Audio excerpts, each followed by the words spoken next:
कह रहे हैं रात से फोन नहीं उठा रहा है ड्राइवर, उसके खिलाफ मैंने कंप्लेन कर दी है। मोटर मालिक बोल रहे हैं जो मारा गवाह दोस्त। टायर के निशान दिखाई दे रहे हैं, यहाँ गाड़ी यूटर्न मारती रही है। ये है यहाँ हुआ, ये पड़े हैं ग्लव्स वगैरह जो है। इस पूरी घटना में जो मोटिव था वो ये था कि इनको नशा करने के लिए और पैसे चाहिए थे।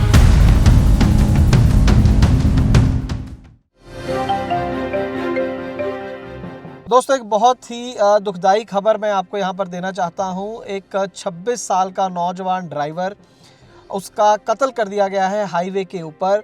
और सिर्फ 3 साल उसकी शादी को हुए थे और सिर्फ 22 दिन पहले वो पहली बार पिता बना था। और अब घर में जो खुशियों का घर था, एकदम से वहाँ पर मातम छा गया है। और क्यों और कैसे ये पूरी घटना को अंजाम दिया गया, वो मैं आपको बताऊंगा आज की इस ग्राउंड रिपोर्ट में तफसील के साथ। ट्रांसपोर्ट टीवी पर आपका स्वागत है। मैं हूं मनिंदर सिंह और आप देख रहे हैं ग्राउंड रिपोर्ट। दोस्तों, ये घटना जो है वो उत्तर प्रदेश की है। शिबरा मऊ यूपी का रहने वाला था प्रदीप यादव। 26 साल उसकी उम्र थी और टाटा LPT 1512 ये गाड़ी चलाता था। और गाड़ी का नंबर आपकी स्क्रीन पर है, हरियाणा नंबर की ये गाड़ी है, 2021 मॉडल। ये गाड़ी उस समय यूपी में थी और लोड लेकर 12 जनवरी की बात है, 12 जनवरी को इसको लोड लेकर जाना पहुंचना था दिल्ली। और अभी वो लोडिंग वाली जो साइट है उस साइट पे वो जा रहा था, पहुंचा नहीं था। और इतनी देर में जो गाड़ी मालिक के साथ उसका संपर्क टूट जाता है। गाड़ी मालिक को ये लगता है, जब काफ़ी देर बात नहीं होती और गाड़ी भी वहाँ पर नहीं पहुँचती, तो उसको लगता है कि जो ड्राइवर है वो मेरी गाड़ी चोरी करके कहीं भाग गया है। वो उसके घर पे फ़ोन करता है कि भाई मेरी गाड़ी नहीं पहुंची है और तुम्हारे बंदे ने ऐसा कांड कर दिया है, मुझे ऐसा लगता है वो फ़ोन क्यों नहीं उठा रहा, मेरी गाड़ी वहाँ पर क्यों नहीं पहुंची है। तो ये सब चल ही रहा था। 12 जनवरी की ये बात है। और 13 जनवरी को गाड़ी मालिक को ही फ़ोन आ जाता है पुलिस का कि आपके जो ड्राइवर है आपकी गाड़ी का, उसकी हत्या हो गई है, गाड़ी फलां स्पॉट पर खड़ी है। और पूरा इंसिडेंट वो बताते हैं कि क्या उनके साथ हुआ। तो दूसरे दिन 13 तारीख को वहाँ पर खुद गाड़ी मालिक और ड्राइवर की जो फैमिली के लोग वहाँ पर पहुँचते हैं और पूरा वाक़या जो उनको पता चलता है उससे होश हो जाते हैं उनके सुनकर। जो मारा गवाह भैया जो मारा गवाह दोस्त। कह रहे हैं रात से फोन नहीं उठा रहा है ड्राइवर, उसके खिलाफ मैंने कंप्लेन कर दी है। ये मोटर मालिक बोल रहे हैं।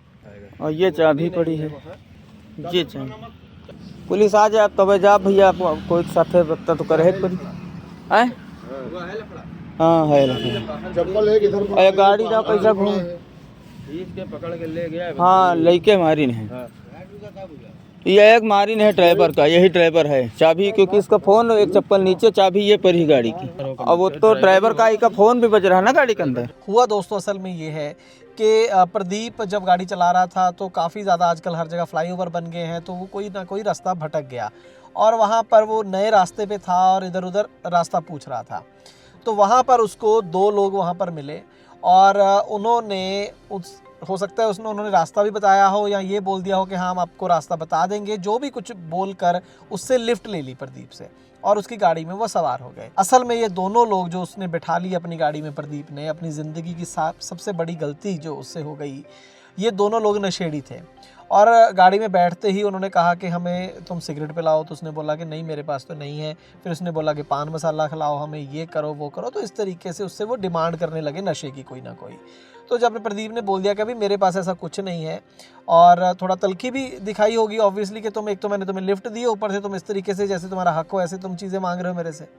तो इस बात पर उसने जो है अपना एक चाकू निकाल कर उसके गले पे रख दिया प्रदीप के। तो प्रदीप ने वहाँ पर उनके सामने झुकने की बजाय उनसे लड़ने की कोशिश करी। तो ये पूरा जो काम वहाँ पर हो रहा था, उसने अपनी तरफ से पूरी कोशिश करी उससे बचने की। तो उसने वहाँ पर उसके हाथ पे काट लिया, जिसने उसके यहाँ पर गर्दन पे चाकू रखा था।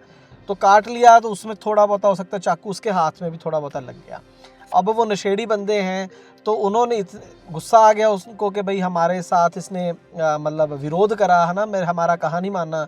तो उन्होंने उसी चाकू के साथ उसकी छाती पर और बॉडी पर कई जगह पर वार कर दिया। तो काफ़ी बुरी तरह से उसको हम दिखा नहीं सकते हैं, आपको पिक्चर जो है आप देख नहीं सकता है कोई, इतनी बुरी तरह से उसका जो हाल करा है। तो उसको मतलब कई जगह पर उसको मारने के बाद वो वहाँ से भाग गए।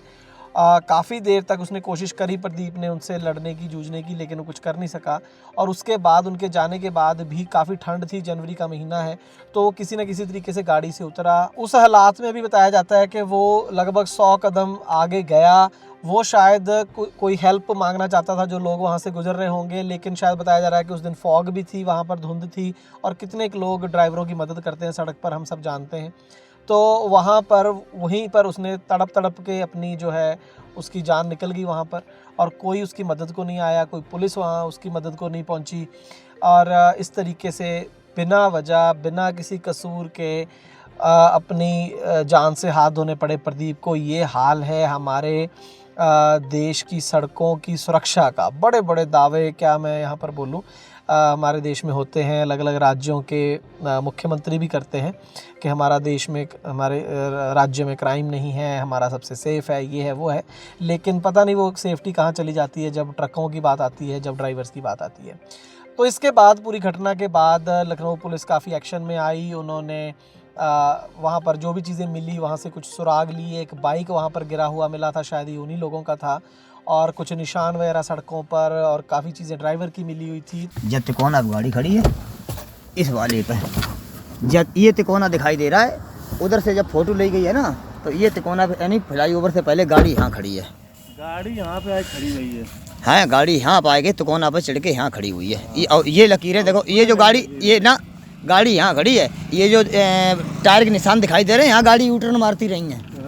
ये जो गाड़ी निशान दिखाई दे रहे हैं, यहाँ पे गाड़ी खड़ी है। ये जो टायर के निशान दिखाई दे रहे हैं, ये यहाँ पे जो गाड़ी नीचे से आती हैं, वो या ऊपर से आई यूटर्न करके नीचे गई, या नीचे से आई ऊपर यूटर्न करके गई। ये निशान है तगड़े वाले। और यही गाड़ी खड़ी है, यही गाड़ी खड़ी है यहाँ पे। और वो काम वो वहाँ पे मिला है।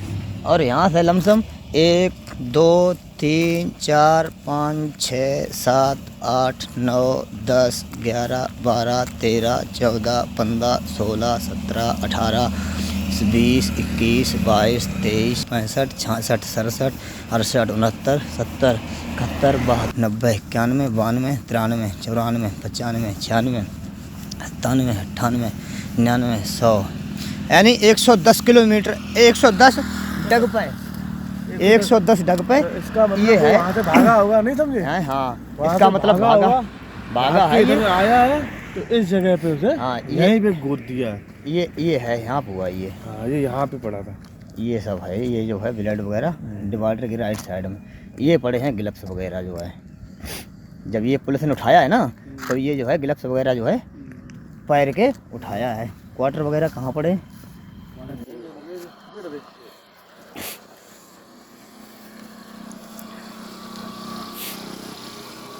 तो काफ़ी चीज़ें मिलाकर उन्होंने इन लोगों को, जो 2 लोग थे, इनको हिरासत में फाइनली ले लिया। और उन्होंने ही ये पूरी कहानी बताई कि इस तरीके से हमने उसके साथ करा, और इस तरीके से उसको मार के हम वहाँ से भाग गए। शव मिला है, तत्काल पुलिस मौके पर पहुंचती है, फोरेंसिक टीम मौके पर पहुंचती है, और वहाँ पर जब शव की शिनाख्त करने का प्रयास किया जाता है, पता चलता है कि ये व्यक्ति, इनका नाम प्रदीप है, ये ट्रक ड्राइविंग का काम करते हैं, और ये दुबग्गा से कुर्सी की तरफ जा रहे थे, और वहाँ पर ट्रक को रोक करके इनके साथ इस घटना को अंजाम दिया गया है। बॉडी को पंचायतनामा भर के बॉडी को पोस्टमार्टम के लिए भेजा गया। तत्काल इसमें अभियोग पंजीकृत किया गया, और अभियोग पंजीकृत करने के बाद इसमें इसके सफल अनावरण के लिए टीम गठित की गई। आज 2 अभियुक्तों की गिरफ्तारी की गई है, और इस घटना का सफल अनावरण किया गया है। ये जो 2 अभियुक्त हैं, इनका नाम है अरुण गौतम, जो कि ग्राम कोटवा जनपद लखनऊ थाना बीकेटी का रहने वाला है, और जो दूसरा अभियुक्त है, इसका नाम है राकेश रावत उर्फ बिट्ठू, ये ग्राम भैंसामऊ बीकेटी का रहने वाला है। ये दोनों ही पेशेवर अपराधी हैं, इनका पूर्व में भी आपराधिक इतिहास रहा है। घटना के मोटिव के बारे में अगर बात करें तो इन्होंने बताया कि ये लोग नशे के आदी हैं, और इनको नशा करने के लिए कुछ पैसे चाहिए थे। शाम के समय ये लोग घात लगाए हुए बैठे हुए थे। इन लोगों ने ट्रक को रोका, और ट्रक के ऊपर ये लोग सवार हुए। जो ड्राइवर मृतक है प्रदीप, उससे इन लोगों ने कुछ पैसे मांगे। जब वो पैसा देने से कासिर रहा, तो उसके ऊपर लगातार धारदार हथियार से इन लोगों ने हमला किया। जिस हथियार से हमला किया वो भी पुलिस ने बरामद किया है अरुण गौतम और बिट्टू के पास से। इस पूरी घटना में जो मोटिव था वो ये था कि इनको नशा करने के लिए और पैसे चाहिए थे। इन दोनों को आज गिरफ्तार करके माननीय न्यायालय के समक्ष प्रस्तुत किया जा रहा है जुडिशियल रिमांड के लिए। और जो भी आगे की जो वैधानिक कार्रवाई है वो अमल में लाई जाएगी। ये जो दोनों अभियुक्त हैं, ये दोनों आपस में एक दूसरे को जानते थे, क्योंकि ये दोनों साथ में ही नशा करते थे। ये दोनों एक दूसरे को जानते थे, लेकिन मृतक और अभियुक्तों में आपस में कोई पूर्व में परिचय नहीं था। जो साक्ष्य हमको मिले, जो एविडेंसेस हमको मिले हैं, उनको कलेक्ट किया जा रहा है और उनके आधार पर आगे कार्रवाई की जाएगी। इन दोनों जो ये बदमाश हैं या कातिल हैं, इनका नाम एक का नाम मिट्टू है, अलियास राकेश रावत इसका असली नाम है, छोटा नाम मिट्टू है, और दूसरे का नाम अरुण गौतम कोटवा। ये भी दोनों जो है यूपी के ही रहने वाले बताए जा रहे हैं। तो पकड़ लिया है इनको, ये जमानत होगी, इनको सज़ा होगी, कब हो गई, ये सब एक भविष्य की बात है, क्या होगा क्या नहीं होगा। मुद्दे की बात यह है कि एक जवान लड़का किसी का, एक पति किसी का और बाप किसी का, वो इस दुनिया से जा चुका है बिना किसी गलती के, और कोई अब उसको, उसकी फैमिली को कुछ फाइनेंशियल मदद क्या मिलेगी क्या नहीं मिलेगी, वो एक अलग लड़ाई हो जाती है। एक तो किसी का घर से कोई बंदा चला गया और उसके बाद एक लड़ाई लड़नी पड़ती है हमारे देश में। ऐसा नहीं है कि आसानी से चलो, कम से कम पीछे जो घर वाले हैं उनको कुछ आराम से कुछ ऐसी माली मदद मिल जाए कि जिससे उनका कम से कम गुजारा हो जाए। इसीलिए दोस्तों हम हमेशा कई बार हमें ट्रांसपोर्ट मॉल पर, टीवी पर आपको ये बताया है, कहने की कोशिश करी है कि ड्राइवर भाई, जो गाड़ी मालिक इस केस में, चलो मैं पहले बता दूं कि उसको जो है पूरी मदद करनी चाहिए। उसको वर्कमैन कॉम्पनसेशन एक्ट के तहत इसकी फैमिली को आराम से कॉम्पनसेशन मिल जाएगी, आपको दिलवानी चाहिए। गाड़ी मालिक को खुद आगे लग के, ये अब एक तरीके से उसका फ़र्ज ही बनता है और उसको करना चाहिए। उसको अपनी जेब से भी नहीं देना पड़ेगा, ये वर्कमैन कॉम्पनसेशन एक्ट के तहत ही उसको पेमेंट उसकी फैमिली को मिल जाएगी। दोस्तों यहाँ पर मैं एक अपील राज्य सरकारों से, केंद्र सरकार से करना चाहूँगा कि अगर आप ऐसा कानून क्यों नहीं बनाते हैं कि अगर मान लीजिए इस तरीके से किसी ड्राइवर की हत्या हो गई हाईवे पर, तो एक चीज़ तो ये सरकार माने कि ये उसकी विफलता है। किसी की इतनी हिम्मत हो गई, किसी को भी रोक के किसी को कत्ल कर दिया, और जबकि एक ड्राइवर का, जिसकी इम्पोर्टेंस सरकारें सब समझती हैं कि क्या है, ट्रकिंग की क्या इम्पोर्टेंस है हमारे देश में। तो अगर ऐसा कुछ हो जाता है तो सीधा एक कॉम्पनसेशन जो बीमा से मिलेगा वो सब अलग है। एक 5 लाख या 10 लाख रुपए के सीधा कॉम्पनसेशन ऑटोमेटिक उस ड्राइवर की फैमिली को मिलना चाहिए। अगर वो कंप्लीटली, कई बार हैंडीकैप हो जाता है, लातें चली गई या कुछ और उसका नुकसान हो गया, आंख चली गई, तो उसको एक सीधा 5-10 लाख रुपए का कॉम्पनसेशन सरकार की तरफ से सीधा मिलना चाहिए। उसके लिए उसको मिन्नतें नहीं करनी चाहिए, बतौर हक उसकी फैमिली को ये मिलना चाहिए, क्योंकि ये सरकार का फेलियर है, ये लॉ एंड ऑर्डर का फेलियर है। तो अगर उनका फेलियर है तो सरकार को ही कॉम्पनसेट करना चाहिए। मेरी ऐसी एक राय है। जो एसोसिएशंस हैं, ऐसे मुद्दे ये उनको उठाने चाहिए सरकार के सामने, आज नहीं तो कल, कभी ना कभी शायद नए कानून मैं कहता हूँ कि सरकारें लेके आती हैं, टैक्स उगराने के, फास्ट टैग के, ये वो कुछ ना कुछ, है ना। यहाँ पर गलती हो जाए, यहाँ से पैसे ले लो, ऑनलाइन ले लो, ऑनलाइन चालान कर दो। अरे कुछ सुरक्षा के लिए भी कर दो यार, सुरक्षा के लिए भी कुछ कर दो, और अगर कर नहीं सकते कम से कम कॉम्पनसेशन ही दे दो। आपकी क्या राय है दोस्तों, कमेंट सेक्शन में ज़रूर बताना। और अगर गाड़ियों का बीमा आपको कराना है तो ट्रांसपोर्ट मॉल से बेटर कोई जगह नहीं है। 90-831 पर आप अपनी गाड़ियों की डिटेल भेज सकते हैं और आपको बढ़िया सर्विस मिलेगी। ट्रांसपोर्ट टीवी देखने के लिए बहुत बहुत शुक्रिया।